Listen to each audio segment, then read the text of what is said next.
Olá, sejam bem-vindos a mais um Roberto Gamito, onde eu falo cautelosamente, com tempo, um bocadinho, num espírito contrário ao da minha época, de coisas que eventualmente tenham que ver com aspectos biográficos, quer na primeira pessoa, quer eu armado em narrador omnisciente, uma vez que não é que seja Deus, mas sou arrogante como a caralho. Como é que vocês estão? Que pode ser num tom humorístico, ou sério, ou então apenas de influencer que diz coisas ao calhas, entrecortado com frases sem sentido, neologismos e onomatopeias, para que não se detete que a minha língua está numa fase de reabilitação. Faço fisioterapia verbal e é daí que aparecem as muletas linguísticas. Epá, imagina, estás a ver vibe crazy? E não se dá conta que não diz nada com nada. Não consegue juntar 5 vocábulos sem a necessidade desses andaimos da fisioterapia. Como é que vocês estão? Isto aqui trata-se de uma visão recente de um tipo, um senhor com 70 e picos, que teve um infarto e durante talvez um ano andou ali bem, teve sorte nestes moldes, teve sorte porque a quando o infarto detectaram-no. Não há ocasiões certas para se ter um infarto. Por acaso, se tiver um infarto, posso escolher. Isso há de ser uma hipótese num futuro próximo. Não é a questão se temos ou não um infarto. Quer escolher o local do infarto e este senhor teve-o enquanto estava a estacionar um carro. Pode macular a fragilidade de um homem. Eu já adiciono num comentário. Ele estava a estacionar, tem um infarto, isto segundo reza a lenda, espeta o carro numa parede. Não danificando por aí além o carro, a manobra era vagarosa, não havia cá vontades de fazer no estalar de dedos, como há pessoas, sobretudo mais jovens, que não, eu não vou gastar 30 segundos ou 1 minuto, se forem mais perfeccionistas, sofrerem de algum transtorno, isto não está bem alinhado. O meu transtorno não é bem deste tipo, é tentar calcular que estou a uma distância minimamente decente para que, em havendo espalhafato dos carros contíguos ao meu, isto é, ao abrir a porta, não raspe no meu. E muitas vezes dá-se o caso de ser motivo de zaragatas entre mim e a minha namorada. Por que raio vai estacionar o carro tão longe? Para quê? É para evitar a possibilidade que um carro esteja ao meu lado e, no momento que abra a porta, risque. Eu tento minimizar o erro, porque é chato e já aconteceu. Tento minimizar, possa ter ao lado do meu um carro apenas, do outro há um vaso e, em princípio, a não ser que haja uma vontade férrea de alguém espatifar o carro contra um vaso de molde a ficar ao lado, pronto, um gajo também não domina essas excentricidades, mas reduz, penso eu, a metade, pois há um dos lados que é impossível de ser usado enquanto sítio de estacionamento. E podia tê-lo dito de forma mais sumária, mas é de improviso.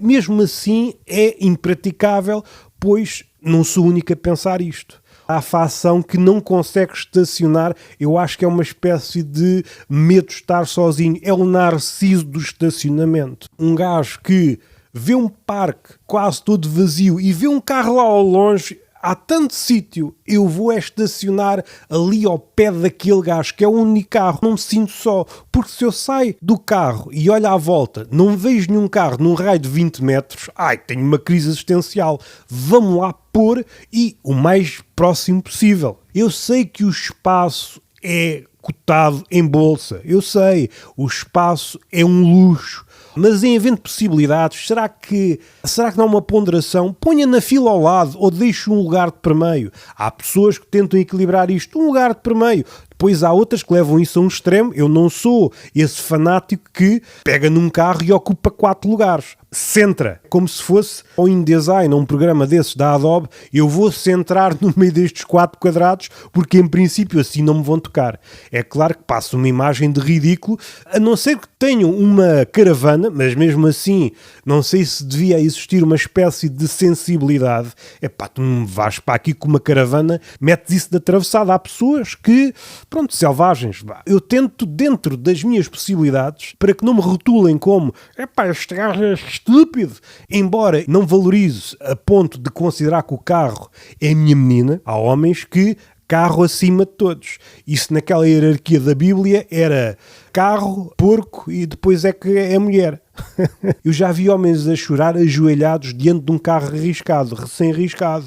E não choraram quando a mãe ou um filho morreu. Eu já vi isto. Metem-me para dentro. Mas não conseguem recalcar um risco no carro. Isto é alguma beleza. Eles gostam de passear no carro. O carro é a prótese que eles nunca tiveram. Andam à volta, a gastar pneu nas rotundas e isso é uma expressão artística da sua masculinidade. Tento aqui um meio caminho. Vou pôr num sítio em que a porta não risca o meu. Se riscar, fico fodido, mas também esqueço isto rapidamente. Muitas vezes é o meu pai ou algum familiar mais dessa casta. Está um risco novo. Às vezes não é, mas é alguém cujo passatempo é ser inventariador de riscos no carro alheio. Eu tenho amigos cujo passatempo é inventariar riscos nos carros dos outros. Às tantas é também uma espécie de complô, é ele que faz para saber. Tem ali uma espécie de vocação de jornalista da CMTV. É o primeiro. Não vi, eu suspeito que ontem não estava. Se for, por exemplo, na porta, se for uma coisa marcada, é quase impossível não detectar assim que aquilo aparece. E o gajo, olha, está aqui, como é que está aqui se eu não vi? E fazem-nos sentir mal. Não vês nada. Não vês nada. Isto quer ser mulher. Desculpem. Tento salvaguardar, mas não adianta. Há sempre alguém que te põe ao lado e depois dá-se o caso de eu tenho uma desvantagem, ou seja, eu sou robusto. O típico gordo.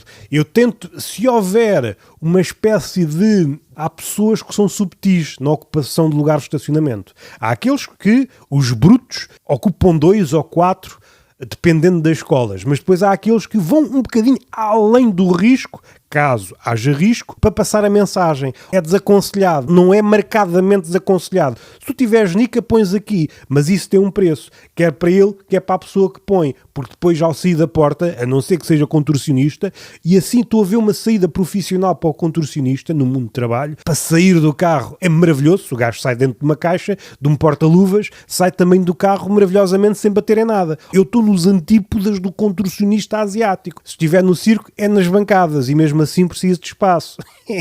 Eu muitas vezes nesses lugares evito, a não ser que não haja hipótese nenhuma, tenho de encolher a barriga como se estivesse cercado de gajas boas e um gajo não quer dar má figura, fico sem respirar 30 segundos, vivo a experiência de estar rodeado de gajas boas em apneia, mas lá sai do carro. Outra coisa completamente diferente é entrar no carro. A maioria das vezes evito. Eu não me preocupo se andar mais. Aí, mais um motivo de decisão com a minha namorada, ela gosta de estar a um palmo do sítio a que vai visitar a quando da saída do carro. Se vai a uma loja, ela, se possível, quer estacionar.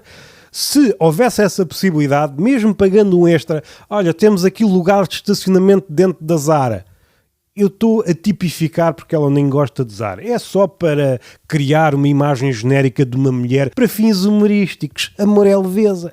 Era isso que ela fazia. Eu não. Eu muitas vezes até vou mais longe por isto e por outra coisa. Eu gosto de andar. E esta justificação é sempre ridicularizada pela minha namorada. Por exemplo, quando vou a Tavira atuar, ponho longe, talvez a 5 minutos ou mais do sítio onde vou atuar. Porquê? Porque eu gosto de caminhar. Eu na caminhada vou sempre pensar em coisas boas. Seja para comédia, seja para outras coisas ou até na vida, sobre mim próprio. Eu que nem sou de grande interesse. Gosto de caminhar. Ganhei esse vício quando estava em Lisboa e caminhava. Eu entendo a oportunidade de caminhar, vou caminhar. Não é um argumento de peso quando falo com 99% das pessoas. As pessoas não se revêem porque acham que a pessoa que faz aquilo que eu faço é um caguinchas do estacionamento. Em parte, resido numa cela de miúfa de estacionamento. Eu não quero, como já aconteceu uma vez numa passagem de ano, chegar ao pé do carro e a porta estar amolgada. Há graus de selvageria.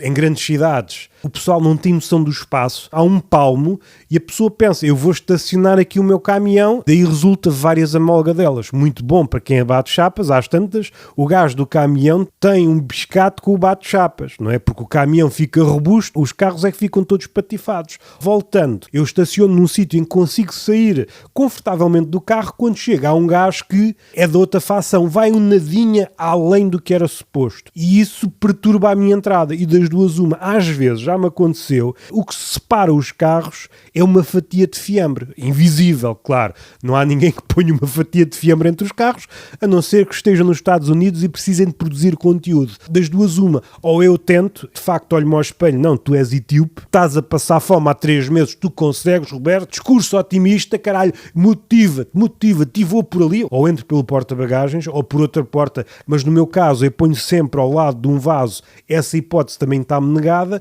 ou vou para dentro do porta-bagagens fazer tempo como se fosse um indiano no Uber, à espera que o turno mude, como já aconteceu, vejam nos jornais, ou então volto para o sítio onde estava. Se for um centro comercial, vou consumir. O carro estacionou ao meu lado, é um ardil para me fazer consumir mais. E não sou só eu. Isto certamente, pensando, isto é uma teoria da conspiração que eu lanço. As pessoas que estacionam rentam aos carros de forma ao condutor não conseguir entrar de forma nenhuma, irritamos-nos, mas depois temos de entrar novamente e consumir mais. Um gajo irritado consome mais. E isto enfurece-me. Ora, voltando para o infarto. Ainda não me esqueci disto. O gajo tem um infarto, felizmente tem um infarto a 2 metros de uma taberna, como tal, recheado de bêbados, e o alerta foi dado pelos bêbados. E isso é que o salvou.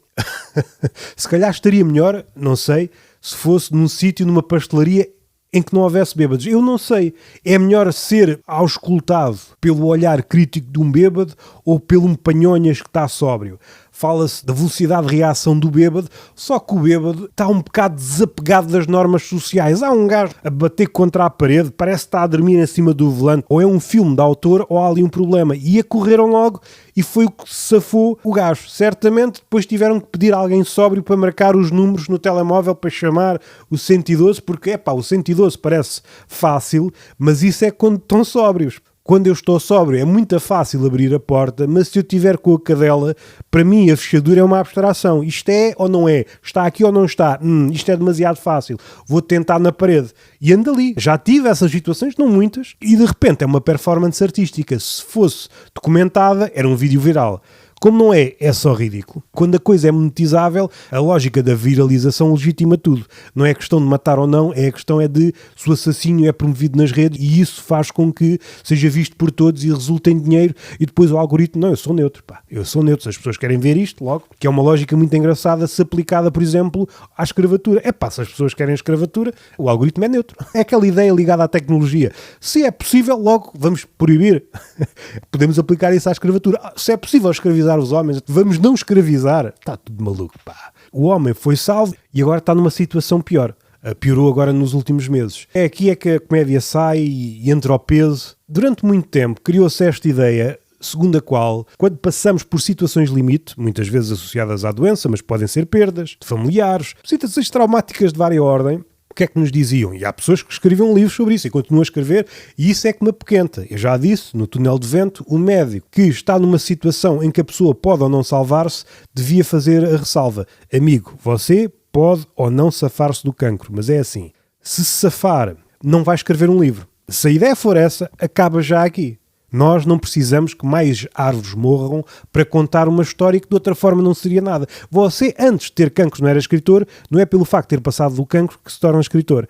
Não precisamos de mais. Fica aí, alfarrabistas cheias de pessoas com cancro, ninguém compra aquilo. Pior que isto, são as biografias dos candidatos presidenciais. Eu no outro dia fui à FNAC, estava aquela merda recheada de tijolos, ninguém pega naquilo. Quando era a altura ninguém pegava, agora quem é que vai pegar? Quem é que quer saber da biografia do Gouveia e Melo? Há tanta coisa boa e má para ler. Tenho de ler primeiro a obra toda do Pedro Chagas Freitas para chegar à biografia do Marcos Mendes e coisas que tais. Precisava de chegar ao fim, e mamarracho linguístico, da Biblioteca Infinita de Borges para, agora vou ler a biografia do Marcos Mendes. O que é que ele está ali a fazer? Eu acho que vivemos numa simulação por isso mesmo. Pessoas que escrevem biografias dos candidatos presidenciais deviam ser guilhotinadas em praça pública, nem que seja no mime.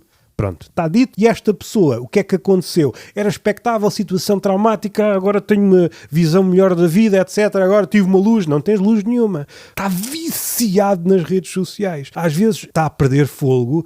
O tempo que está acordado, está em modo zombie a ver redes sociais e às vezes já tenho visto naquelas aplicações de encontro no Facebook, ou seja, não tem fogo para estar de pé e quer estar de pé com outra pessoa que não conhece. Está a viver acima das suas possibilidades de tesão. E estamos falados. Este foi mais um Roberto Gamito. Sigam-me nas redes, tenho mais podcasts, há de sair mais e estamos aí com vigor a fazer tempo até à morte. Gosto muito de vocês, embora saiba que somos outras pessoas, a menos que vivam todos dentro da minha cabeça, e é bonito porque gosto de falar comigo, uma pessoa inteligente. Até ao próximo apiadeiro.